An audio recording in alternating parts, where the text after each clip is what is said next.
Hello and welcome back, friends. Day 3 of 10. Today we're going to be covering some advanced techniques for some of you seasoned flute players. And even if you're not a seasoned flute player yet, which, what is a seasoned flute player? We've been around for a little while. Even if you're not a seasoned flute player yet, these are things where we're going to plant seeds today that you're going to harvest later. And so just buckle up. We're going to be going through a few things. Before we get into that, just a couple of announcements, some things that I've known that have been really helpful. First of all, thank you guys for posting in the chat. This helps me as a musician get into the best rhythm, the algorithm. Haha, cha cha cha cha. So if you're tuning in from Facebook, please take a moment to share this to a group or with a friend on your page. That is really helpful to me to help expand this. If you're tuning in on YouTube, I see some YouTube comments coming in as well as some Facebook comments. It's good to see you guys. Thank you for being here. I see Michelle, Jerry, Brent, let's see, Weber, Sherry. Sometimes this program doesn't allow the name to come through. Dennis, happy birthday to you, buddy. Awesome, wonderful. Keep them coming in. And so I got some surprises for you today too. Free download. Maybe you already have this, but we'll talk about that in a little bit. One other thing, I've gotten some questions as we've been promoting Horizons. Some questions that came up after yesterday's live stream, so I just want to address those in case you're having those questions too. Yesterday we talked about a songbook. This is one of two songbooks that I have. We are working on the third. It will be out probably next year sometime. The songbook comes in physical and digital form. Digital is more popular amongst our international customers just because we can't control shipping. You can purchase the songbook a la carte or you can get the bundle. There's a digital and there's a physical bundle. The physical bundle comes with a digital and physical version of the book. The backing tracks for each song in 5 different keys. A course that will walk you through tips on playing those songs, and as well as original recordings. So when you go look at those songbooks, know that it's not just one piece. There's a bundle there for you to get the most out of learning the songs. So I wanted to address that. The songbook courses are not a part of the membership. And I've gotten this question, what is the membership and why are you promoting it right now? Well, what's included in the membership are the 8 main courses. We've got Beginning Your Journey, Getting Unstuck and Finding Inspiration, Perfecting Those High and Odd Notes, Multi-Chambered Flutes, Achieving Embellishments, Easily Understanding Nakai Tablature, Creating Harmonious Flow, and we've got Kokopelli's first flute course in there for kids, as well as Q&A sessions live recorded, workshops, flute circles. There's a lot in the membership, and we're promoting it right now to celebrate my birthday. We'd love to welcome as many flute players into this program as possible. And inside there are members who are supportive. They are wonderful.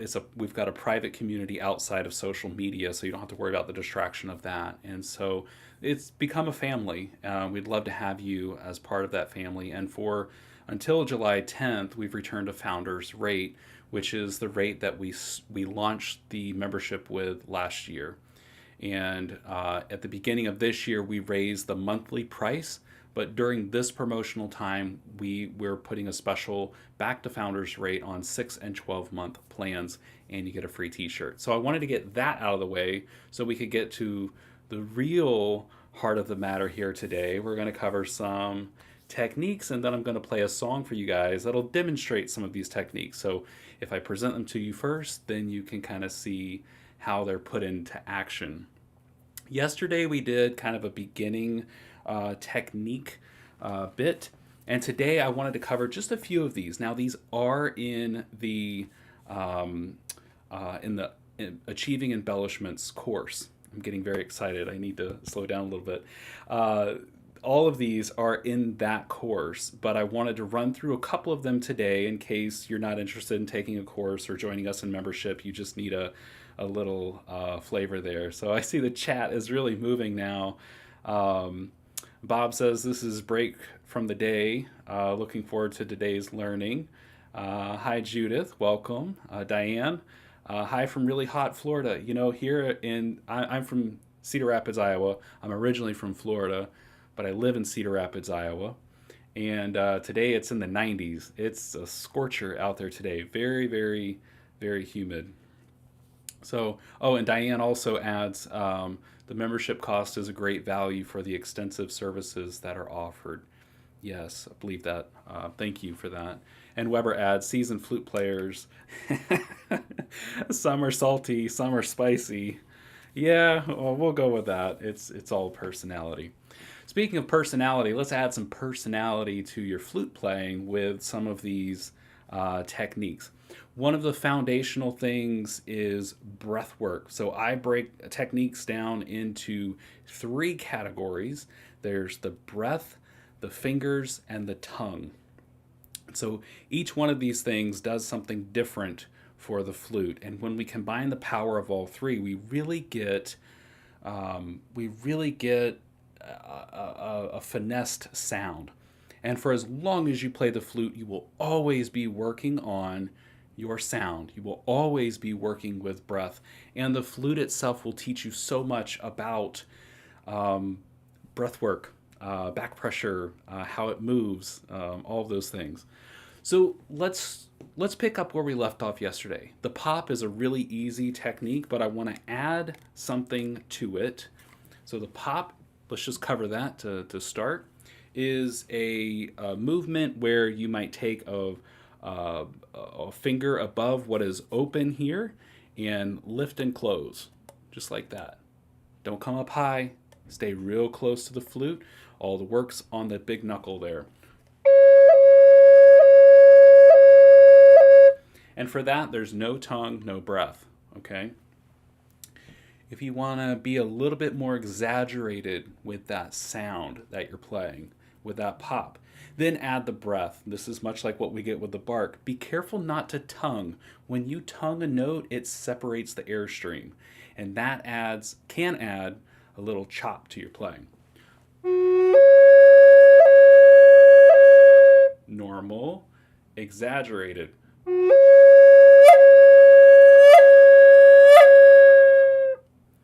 Okay, how'd you do that? That burst of breath. Okay, no tongue. I'm not going to move my finger now. And if you have your flute with you, try this or watch it on replay. I'm in the key of F sharp, by the way.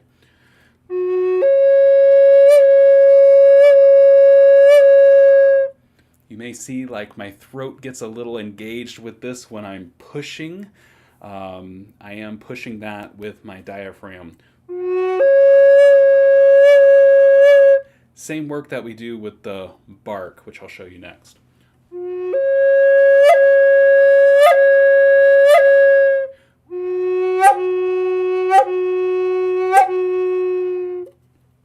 Okay, so the bark is typically done with all holes closed, and I like to raise these two and keeping my ring finger here planted, because it helps be a guide if you're lifting all three. And don't lift this high. Again, I'm doing this to be a little extra, but stay close. And when you do the bark, this is coordinating the fingers with that breath.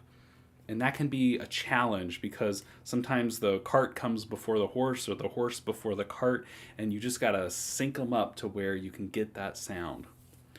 The other thing, as a really good way to warm up your flute, it's common to go pick up your flute and start with all holes closed. I'm not going to address that right now, but a lot of us start here and we just kind of work our way up and down the scale. This is a great way just to warm up. Now let's change something about this. Instead of just kind of gracefully, not giving it a lot of thought, what if we just go a little faster? Without tonguing.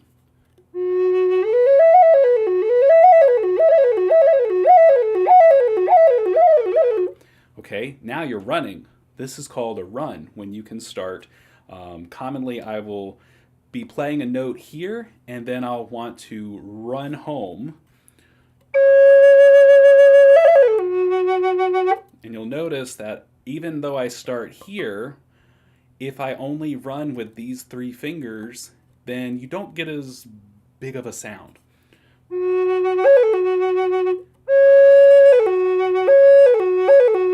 So I want to open up here and do what I call a gallop. This is a little extra thing, but even if you just lift up and then close really quickly here.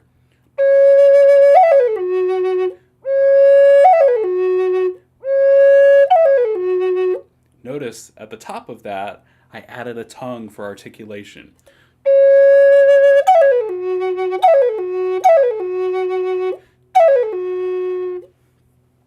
Try that and make sure you're trying it on a flute that you're really comfortable with.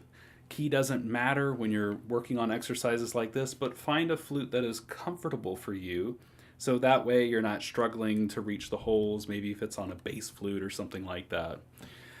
So now we've gone into the runs. Now let's address something that a lot of us like, but it doesn't always fit in our music. And I kind of pick on this one a little bit. It's fluttering. I want to do a couple of extra things with the flutter though, okay?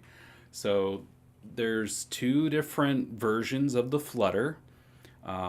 Much like there's two different versions of like the pop that we can do. The pop is an inverted move, meaning whatever is you're lifting a finger above what is open. An outverted move would be closing something below that's open. Okay? So the flutter works a lot the same. You can have an inverted flutter, which would be if I'm playing this note or this position on my flute. An inverted flutter would go from a pop to a flutter. And when you do this, you want there to be a bounce. You don't want to stick. If you're sticking on the flute, then it's going to sound like separate pops and not really a graceful flutter. There has to be some flapping that happens here.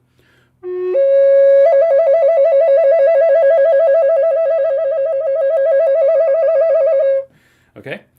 A lot of us are doing that already in our flute. Okay, then there's the outverted, which is going below. So same technique, just a different position. So we get a different sound. We get inverted or outverted. Now we can add some things to this. And I know this feels like a lot. Maybe it feels like you're drinking from a water hose, but we break things down even more inside the embellishments course that I mentioned earlier. So I want to keep these live streams short. I could go on for hours, which I have done, but I don't want to do that here in the live stream. Let's add something to this. One thing that adds a lot of flavor here is to start your flutter and then bend. And I like to treat this one kind of like pat your head, rub your belly. You know how you do that? It's rub your belly, pat your head, or the other way around. So it's really like pat your head, the top one, rub your belly. So you're pulling back here. Whether you pull back or you push, here's what we get with that.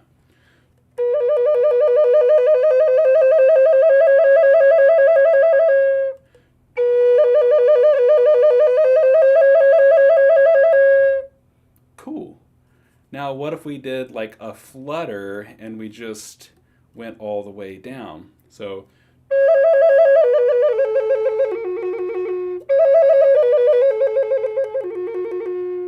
at some point, you hear how this is starting to sound a little muted, right? Not as clear. You want to switch hands.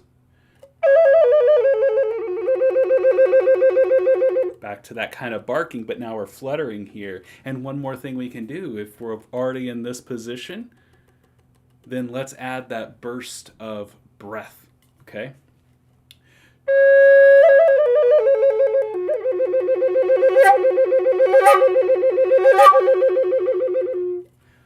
Ooh, that makes for a spicy ending on a phrase or a song. Now, I pick on fluttering because I hear it commonly used in not the best places. Fluttering needs time to fully bloom.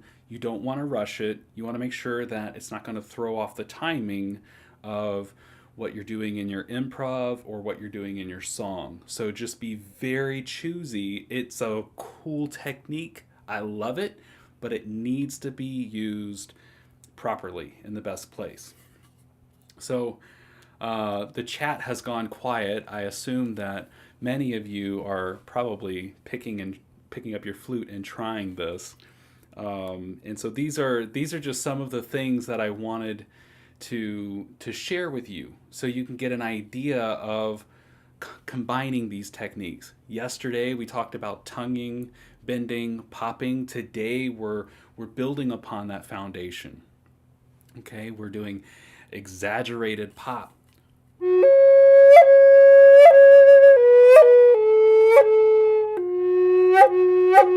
The bark, right? And so we get this whole new level of not just what we play but how we play it. And for those of you that have worked with me or you've heard me, I say a lot of times that we start to get more emotive with our flute playing. And it's working with volume, vibrato, embellishment choice. It's not just the notes of what we play, it's how we deliver them. And so I'm a really big advocate for the emotional impact of music. You have felt the emotional impact of music before. It's given you chill bumps, it's made you cry, it has made you so happy that you can't help but dance. That that is a testament to what music is capable of doing. You've all heard songs like Amazing Grace, the national anthem, these really popular, powerful songs. And sometimes they don't really do a whole lot for us, and there's nothing wrong with the song, but it's how how the performer delivered that piece directly to you. Okay? So there's one other rule in sharing music. I didn't think I'd go here today, but I'm on the soapbox, and that is know thy audience. Know who you're playing for. Know who you're sharing for. If it's just for you, if it's a certain crowd, I'm probably not going to go into a yoga studio and play blues music. And I'm not going to pull out all this fancy stuff on my flute. That's not my intent. You have to find your intent and know thy audience. Speaking of audience, I have one other thing that I want to share with you guys. And I want to share a song to play us out today. And just remind you before we go in this direction that if you have any questions about what I did today, you playing your flute, me playing my flute, us playing our flutes, drop those in the comments, reach out to us. We're happy to help. You can reach us at learning@johnnylitfordmusic.com. Also, the Horizons membership until July 10th, we've gone down to founders rates. So join us, come check us out, come to a flute circle, come to a Q&A session. Watch all the pre-recorded stuff. We've got hours and hours of content, great content inside that platform that's waiting for you, as are the members that are already there in their Horizons t-shirts. So anyway, I want to play this song for you. A year ago, later this month, a year ago, I got the opportunity to share this song live in front of 14,000 people. A lot of you have seen that video on YouTube, circulating Facebook, social media world, and what a joy, what a rush. And one thing, they did a great job, moving, capturing the audience, me playing, but now you get to have an up-close view of my hands while I play this song. And so this is going to be maybe a little different than the recording, because every time I play music, it is just a little different. Every time you play music, it's a little different. And so today's choices are based on how many cups of coffee I've had, how sticky or humid it is in the room, and just my ability to play music and share with you in the moment. So I'm going to cue up this track. The name of the song is called Dancing Stardust. And while I do that, I'm going to go ahead and drop this in the chat for you. This is a link. I hope this comes through. This is a link to download that for free. If you're watching this on playback afterwards, we'll go through and put that link in the comments later. So, oh, yes, let me play. This one is called Dancing Stardust. Goes out to you guys. Thank you so much for being here today. And I look forward to seeing you over the next few days. We're only on day of 3 of 10 of live streams. So if you found this valuable, share it with your flute friend or someone who you think needs a flute in their life. Let's go.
playing this song. Oh my gosh, just so much energy, so much life.